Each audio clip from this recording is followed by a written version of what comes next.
Was spectacular on Sunday against the Giants. Dak Prescott, phenomenal. Over 400 yards, 4 touchdowns.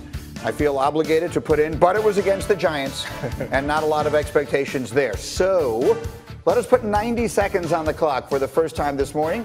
Shefty, I hope you're breaking a story for us over there. Yep. There's nothing in the world better than Shefty on his phone. I've been saying it for years. It's the best TV that we have. 90 seconds on the clock. Are the Cowboys the best team in the NFC? Go. Yes. Yes, they are right now. They're my team to go to represent the NFC in the Super Bowl. Listen, if Dak takes his game to the level that we saw against the Giants, I mean, that's going to be a hard formula to overcome for a lot of NFC opponents. We already knew about the defense is elite, the running game is elite.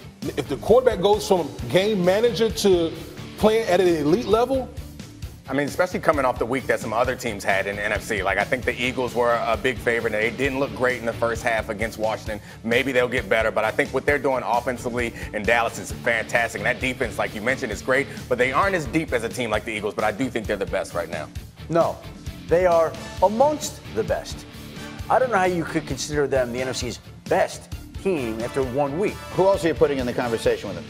The Philadelphia Eagles, the Minnesota Vikings, Saints, the New Orleans Saints, the Los Angeles Rams. I mean, there are some very good teams, and Dallas is one of those. But I feel like very good teams. Part of the reason I'm doing it is because I'm looking at the names on the backs of the jerseys, and maybe that's not a good way to do this, but those teams don't have a combination of Ezekiel Elliott, Amari Cooper, and all those stars on defense. The Cowboys are loaded, plus they have the best offensive line probably in the sport. I mean, I will admit, I was not sold, and I know the Giants are a bad team, and every team is going to have their ups and downs over the course of time. But if you ask me right now who I think looks like the best team in the sport, I think it's the Cowboys. In the sport? Or besides New England. New England, I don't even count New England. That's a different sport. They just play a different sport. They play a different sport. I was about to back away from the set. That's a different sport. The Cowboys play in one sport. The Patriots play in another. Let's get to tonight's game. Let's talk about Jameis Winston. Struggled again in week 1. This has been the problem for him going all the way back to college. He threw 3 picks against the 49ers. And oh, by the way, he fumbled twice. Every year we say, is this the year Jameis is going to cut down on the turnovers? And it's only 1 game, but at this point the answer would appear to be no. So I want to ask the question this way. Let's put 90 seconds on the clock. And actually, Shefty, I'm going to start with you if I may. Yes. Do we think this is going to be Jameis Winston's last season in Tampa? I would say no. And I know the obvious answer would be yes, because he struggled and he's not playing well. He's in the last year. But I would say this. They hired a head coach to work with this guy. He is on an expiring contract. Who are they going to go get that's better than him? Now, look, if they have a horrible season, then everybody loses. Jameis is gone. Maybe they change staffs again, and they just draft a guy. But if they can piece it together and have a respectable season, I'd say, yeah, he is back. But they've got to get it together and get it going and play better than they did on Sunday because that game set back football. Let me ask you differently. If let's just say they do decide to move on from him, it doesn't go well, and they move on from him, what does Jameis Winston's life then look like from a football standpoint? Are teams out there lining up to sign him? He'll get a chance. I mean, he's anticipating that he's their starter? I get he'll be in the league. Yeah, no, I agree with you. I think that he will be a starter again in this league somewhere else. I don't know if it's going to work out in Tampa Bay. I doubt it, frankly, but his talent is incredible. He is one of the best, most impressive when he's good. No one can do the things, or very few people can do the things that he does. I get That's always enough to get coaches excited. But you can't throw the ball to the other team. I mean, at some point, I was his biggest defender. I picked him to be the MVP of the league 1 year, so how stupid I am. But I mean, at some point, you just can't defend it. You cannot keep throwing the ball to the other guy. Well, listen, it's hard to change you can't change the zebra stripes. There's no question about that. But Greeny, they have to run the football more down in Tampa. That will help the quarterback out. Yeah. Look, he's on his 3rd head coach already in just his 5th year in the NFL. And finally, we get to the Steelers. I feel like there's been very little said about how they just got absolutely waxed by the Patriots in week 1. All of the attention was on New England, how good they looked, and they did. And then Antonio Brown. And obviously that took up a whole lot of the conversation before the latest piece of that. But from a football standpoint, the Patriots looked so good, I think we just forgot to talk about how bad the Steelers started. So let's put 90 seconds on the clock. No more AB, no more Le'Veon Bell. It did not look comfortable the other night. Are the Steelers, as we have known them for a generation, done? Dominique. No, I don't think the window is completely closed for them yet. And I think we said it at the beginning of the segment. The Patriots are playing a different sport. In the same way we demote some of these other teams for playing well against bad teams, I think we credit the Steelers for playing against a team that's very good. So I think the Steelers aren't as good as they've been in the past, but I think they'll be much better. I picked them not to win the division, but to make the playoff this year, and I still think they have a chance to do it. Yeah, I agree. Listen, in the consecutive years, when you lose Le'Veon Bell, Antonio Brown, yeah, you're going to suffer because those are two of the best playmakers in the sport. But you have Big Ben. The Steelers, as an organization, is one of the more stable organizations in the National Football League. They'll figure this thing out. It might just be a different version of the Steelers. This was supposed to be a really good defensive team. Right. And this defensive team went out on Sunday night and allowed 30-plus points against New England and got embarrassed, basically. Now they come home to play Seattle. Let's see how the defense plays this week. There are many defenses that would have gone into Foxborough in week 1 and given up 30. Because they're playing a different sport.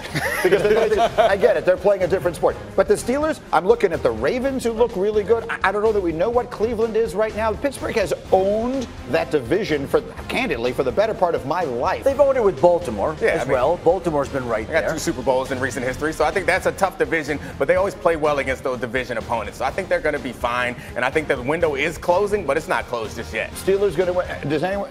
Playoffs? They're going to make the playoffs? Yeah. Playoffs? Yes. Playoffs? Yeah. Okay. Playoffs? I stand alone. You moron. At this moment, I'm not buying. That's the NFL story. Let's turn our attention to college. Maria. Playoffs? Clemson always makes the playoffs. That's just what they do. But they've had some trouble with Syracuse the last couple of years, losing their only game of the regular season to the Orange in 2017 and barely winning the matchup last season. Remember, Trevor Lawrence gets hurt.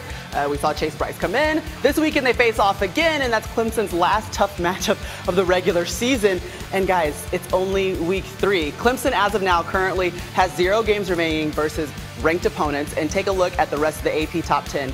8 teams have at least 3 such games remaining, with the Wolverines having a staggering 7 ranked games left on their schedule. Which brings us to a brand new segment for Manny Land. It's Ask Acho.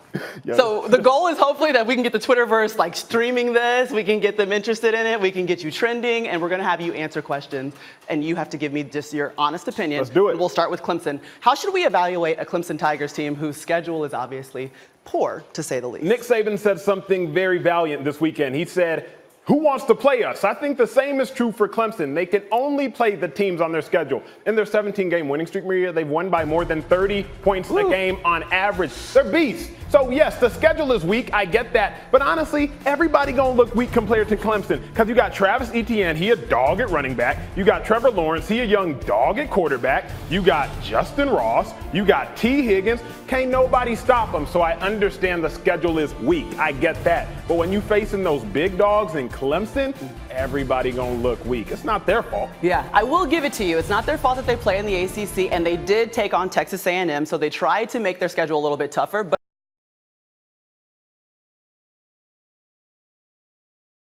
yes, they made that game look easy, so Make they're everything look just easy. looking great. Question number 2. Okay, if LSU is not in the college football playoff, Manny, what will be the reason why? This is the question. The reason why is because the playoff doesn't want to see 3 SEC teams. Joe Burrow, he showed everybody who is the man when he went down to Austin, DKR Stadium, and put up 471 yards on them boys in Austin. Get that one. You know, that one. You're not going to forget about that one now. Joe Burrow showed everybody he's a beast. But remember, Alabama is still a football program. And Georgia, DeAndre Swift, Jake Fromm, they're still to be reckoned with. So if LSU doesn't make it, it's because Alabama will go undefeated, or they'll go undefeated and then they'll lose to Georgia in the SEC championship game. You got 1 loss to Alabama, you have an undefeated Georgia, and you got LSU who's sitting there with 1 loss to Bama. Then what do you do? If both Georgia and LSU lose to Bama, who makes the playoff? And they went undefeated the rest of the season. I would probably say LSU as of now, because obviously LSU went to beat a big-time program in Texas, national stage. Everybody's going to remember that. All right, we'll remember that when we get down to it. I'm going to give you a stat. Over the last 13 years, 11 quarterbacks have won the Heisman, only 2 running backs, and they have both been from Alabama. So if we were going to have a Heisman contender that is not a quarterback win this year, who are you going with? So I could go with the low-hanging fruit in Travis Etienne. And, you know, everybody will say that because Etienne is a beast. But really, I want to say Jonathan Taylor. Now, first up, Etienne. I got to give praise where praise is due. Last year, he was averaging more yards per rush than Trevor Lawrence was averaging per attempt. So Travis Etienne's a bad man, but Jonathan Taylor, let me give you some stats. Give me. Freshman year, freshman rushing records. Sophomore year, sophomore rushing record. It's his junior year. I'm no genius, but what you think's about to happen? Another rushing record. Through 2 games, he already has 8 touchdowns. People questioned whether or not he could catch the ball out the backfield. Through his first 2 years, no reception touchdowns, but through 2 games already, 3 reception touchdowns. Jonathan Taylor, one of first running backs since 2011, to have 2 rushing touchdowns and a receiving touchdown in consecutive games. This man is a complete and utter monster. Let me give you some stats. Talk to me, Maria. 7 yards per carry. His last name is Taylor, and he plays Michigan next week after a bye, and they'll be at Ohio State. Heisman moment. Okay. He can get it. I see what you did there. I see what I did there. All right, if you want to watch some college football on Saturday, this is the last tough game, according to FBI, for Clemson. They're taking on Syracuse. Remember, they lost there in 2017. Saturday night, I'll be there. Kirk Herbstreit will be there, and Sean McDonough. You can watch us on ABC. Coming up on Get Up. Cam Newton and the Panthers, they're a touchdown favorite tonight against the Buccaneers. We'll tell you why you should expect them to cover. I won't, someone will.